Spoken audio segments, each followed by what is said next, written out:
Welcome to this channel.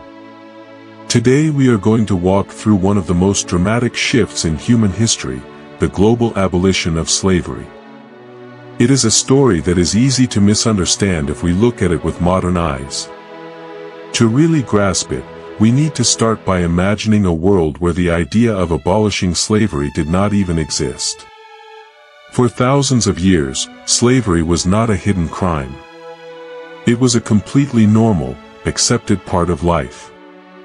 Every great ancient civilization, from the builders of the Egyptian pyramids to the philosophers of Athens and the emperors of Rome, built their societies on a foundation of human bondage.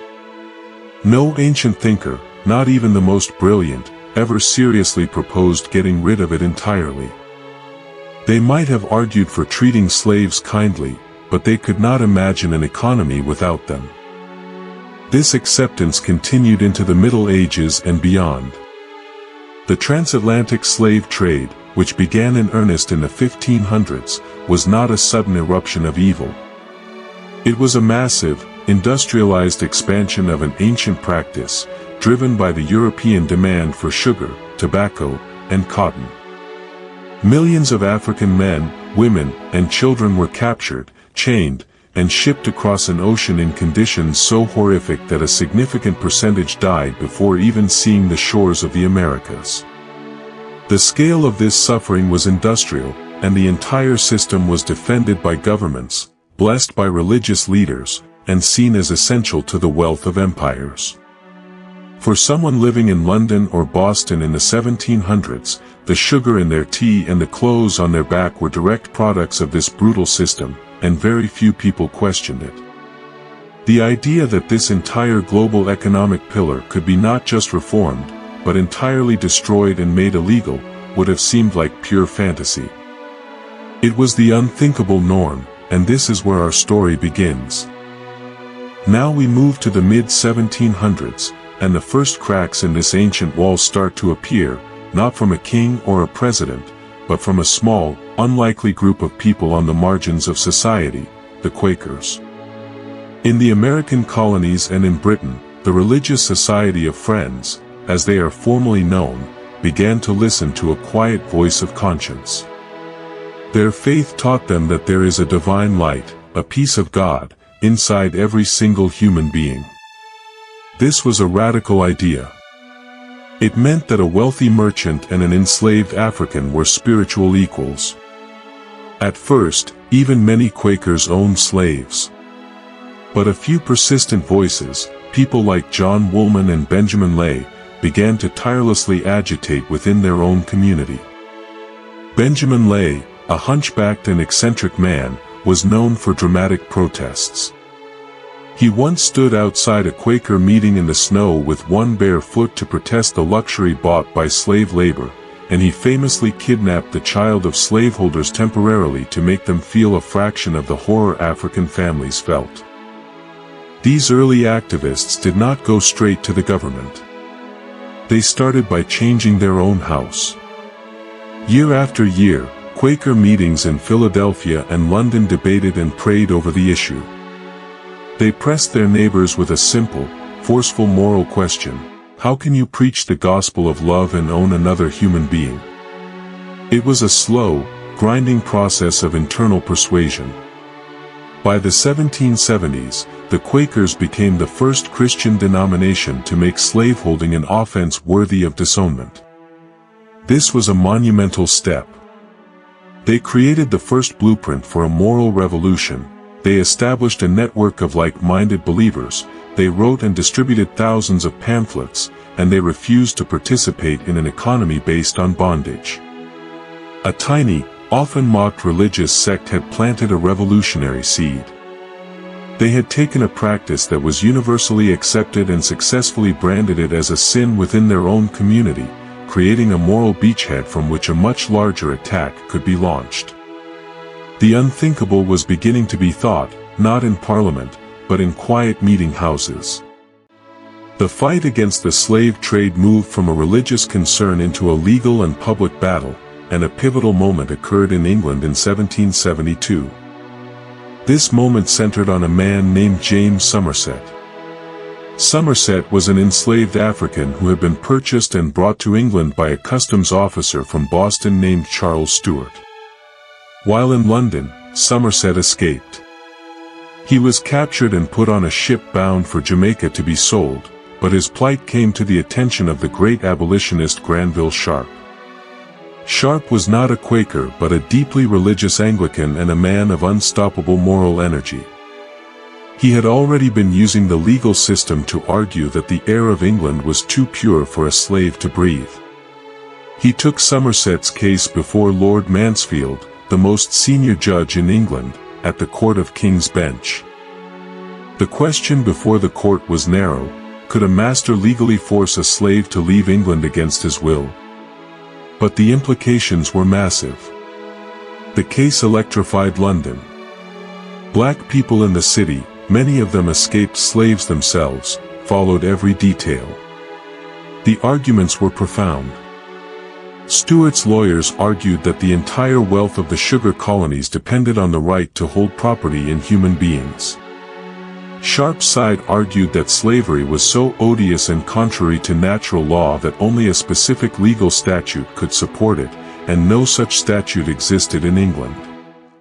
Lord Mansfield felt the weight of the world on his shoulders. He tried to settle the matter without a grand ruling, but finally, he declared that the power to detain and transport a man against his will was too great a power to exist without explicit legal backing. He stated that slavery is of such a nature that it must be established by positive law. With that, James Somerset walked out of the court a free man. The public misunderstood the ruling as a blanket abolition of slavery in England, which it technically was not, but perception became reality. A shockwave went across the Atlantic. It created a legal earthquake, embedding the powerful idea that slavery could not exist where it was not expressly created by law. The legal confusion after the Somerset case was not a clear victory, but it gave the abolitionist movement a new kind of hope. It was now time to take the fight to the heart of power, the British Parliament. This next chapter is driven by two extraordinary men who could not have been more different, yet they formed a perfect partnership for a public campaign.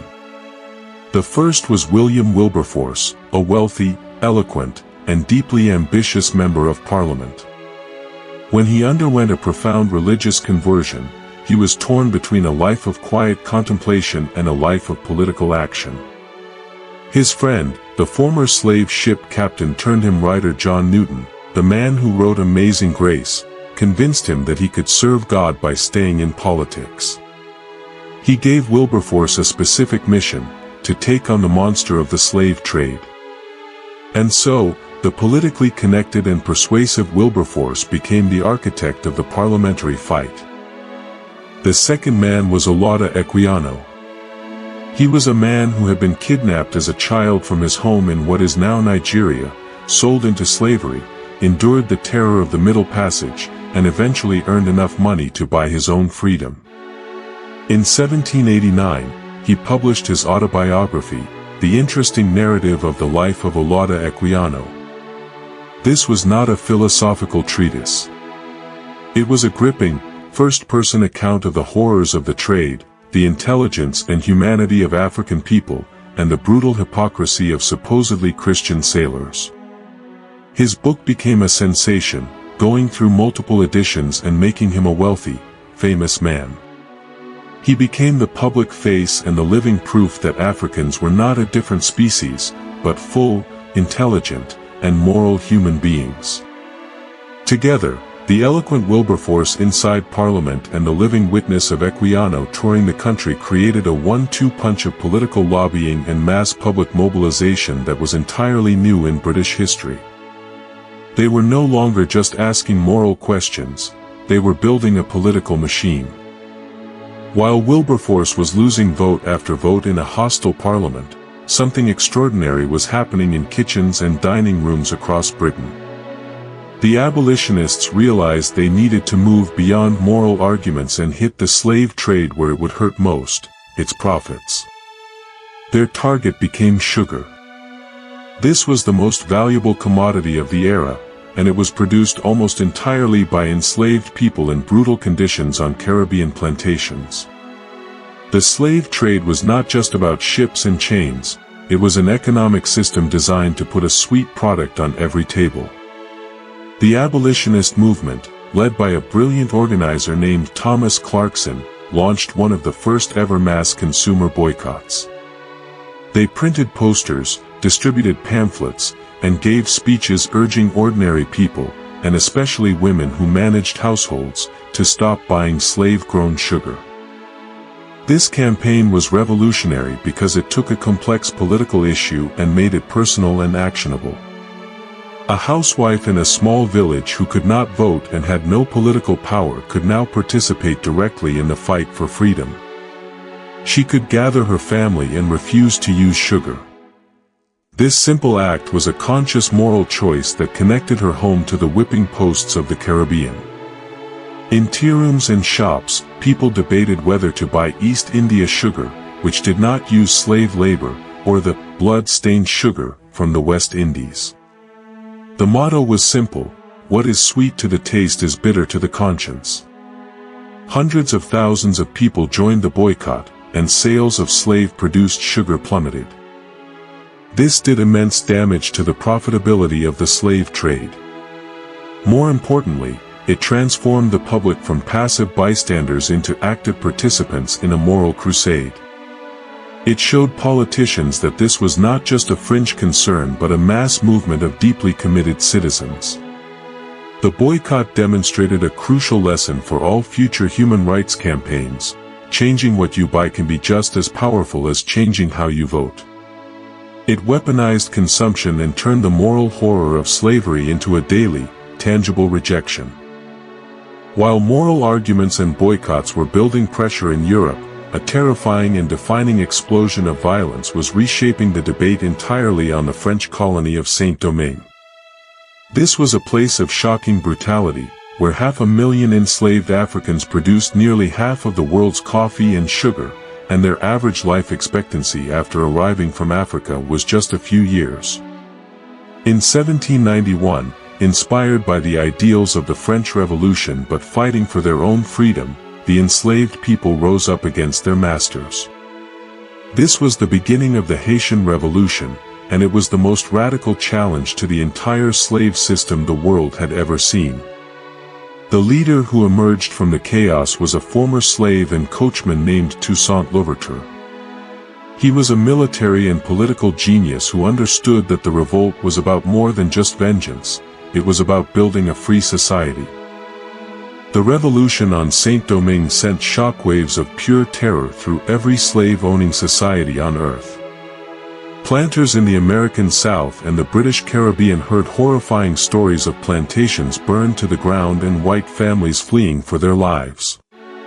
For them, Haiti was a nightmare come true, a stark warning of what could happen if the slaves were freed. But for abolitionists, it presented a difficult and complicated argument. On one hand, it was a terrifying vision of unfathomable violence. On the other, it shattered a crucial myth, the myth that enslaved people were docile and content with their chains. Toussaint's army proved that black men were not only capable of organizing and fighting but also defeating the professional armies of France, Spain, and Britain in open combat. When Napoleon Bonaparte sent tens of thousands of French soldiers to restore slavery, Toussaint's successors defeated them through brilliant guerrilla warfare and the crushing ally of yellow fever. In 1804, Haiti declared independence, becoming the first free black republic in the world and the only nation born from a successful slave revolt.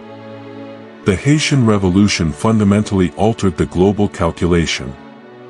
It proved that slaves could liberate themselves and that the cost of maintaining slavery could be measured in endless war and rivers of blood. The island on fire became a permanent symbol of both the horror of slavery and the terrifying, unconquerable human desire for freedom.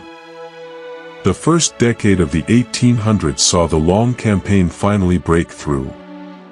The horrors of the Haitian Revolution, the economic grind of the sugar boycott, and the unceasing moral pressure from the public created a new political reality.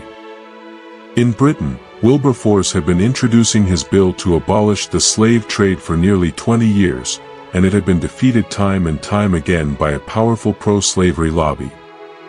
But in 1807, a tactical masterstroke changed everything.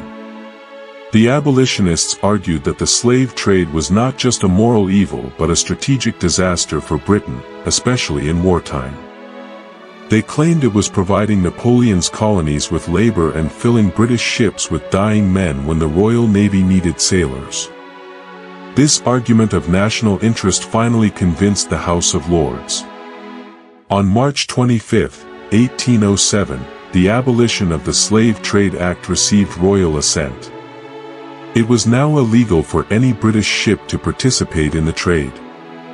A giant of the slave trade had officially outlawed it. Across the Atlantic, the United States had a window in its constitution that could not be touched until 1808, but on the very first day possible, President Thomas Jefferson, a slaveholder himself who called the trade a hideous blot, signed a law prohibiting the importation of slaves. The timing was almost identical. This was a profound turning point. The two major English-speaking powers, whose ships had carried the vast majority of enslaved Africans across the ocean, had now declared that specific act a crime. This was not, however, abolition.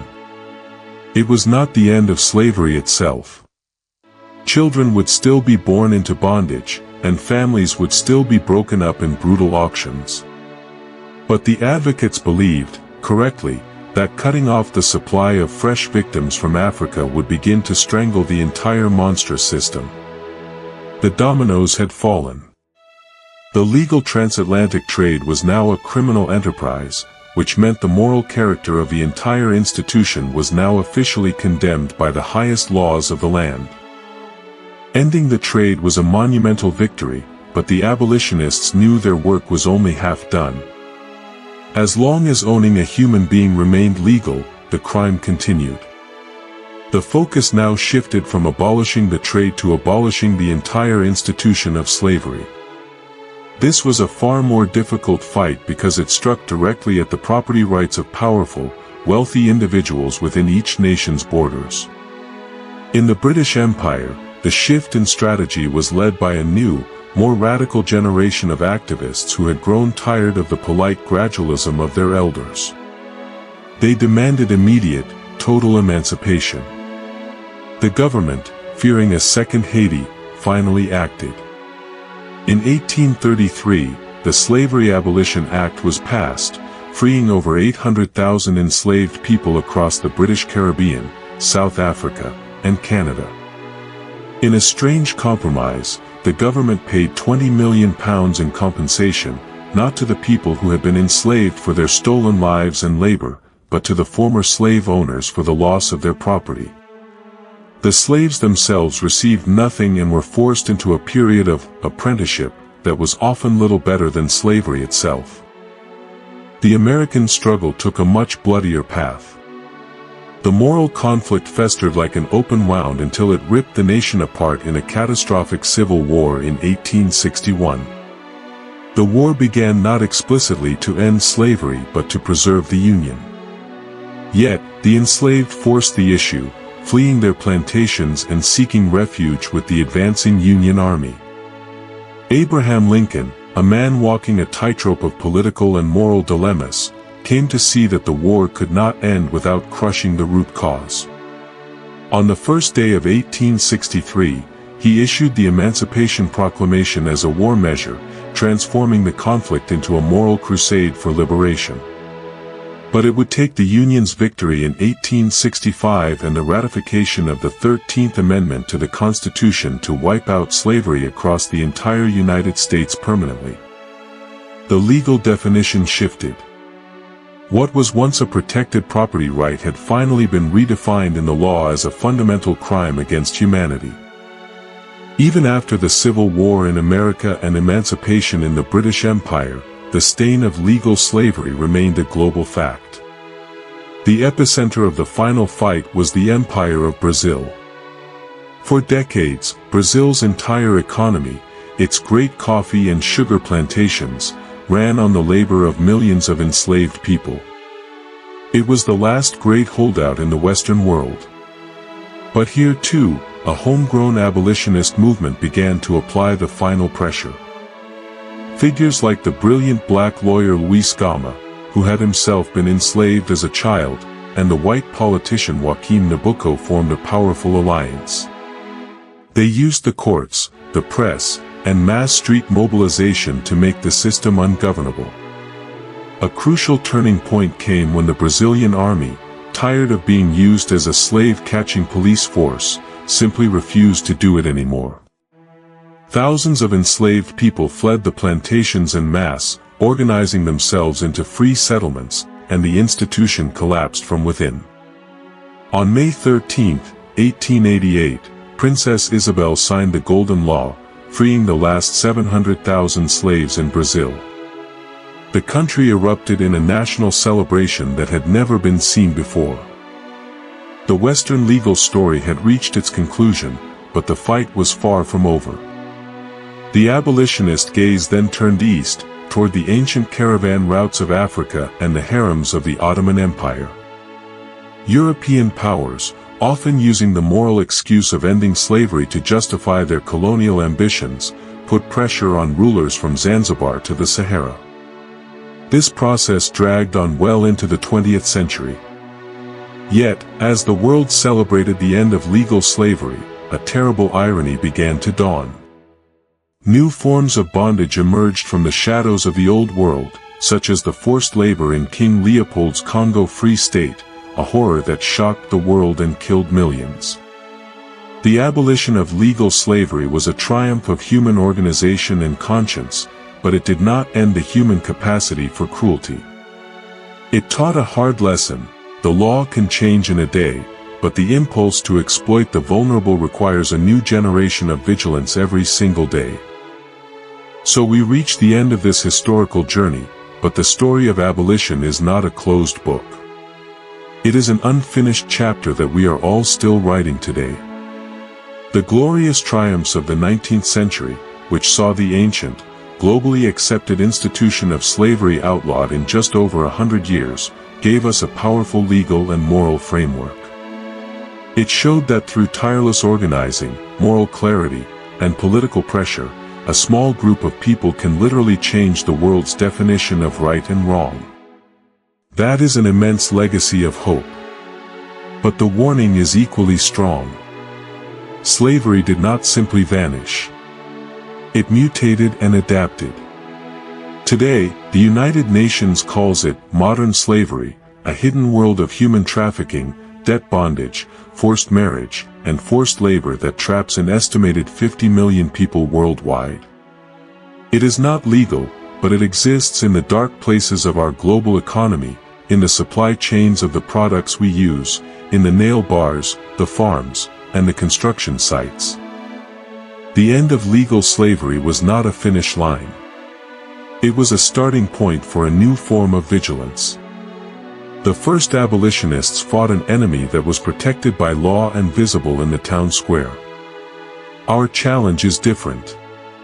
The modern enemy hides behind closed doors and complex corporate structures. The lesson from Wilberforce, Equiano, and the Quakers is that the first step is always to make the invisible visible. Their tools were pamphlets and boycotts. Our tools might be supply chain audits and smartphone apps, but the principle is the same. The great abolitionists are not just historical statues to admire. They are a constant challenge to us. They ask us, when we see a great injustice that the whole world accepts as normal, will we have the courage to be unthinkable? The arc of history they bent toward justice was not automatic. It was forged by ordinary people who refused to look away. And that, more than anything else, is their gift and their demand to us. Thank you for going on this long and important journey through history with me. It is a heavy but essential story, and I hope it leaves you not just with knowledge, but with a sense of what persistent courage can achieve. If this story moved you or made you think, please leave a like and share your thoughts in the comments below. Do not forget to subscribe to the channel for more deep dives into the history that shaped our world. Take care, and I will see you in the next one.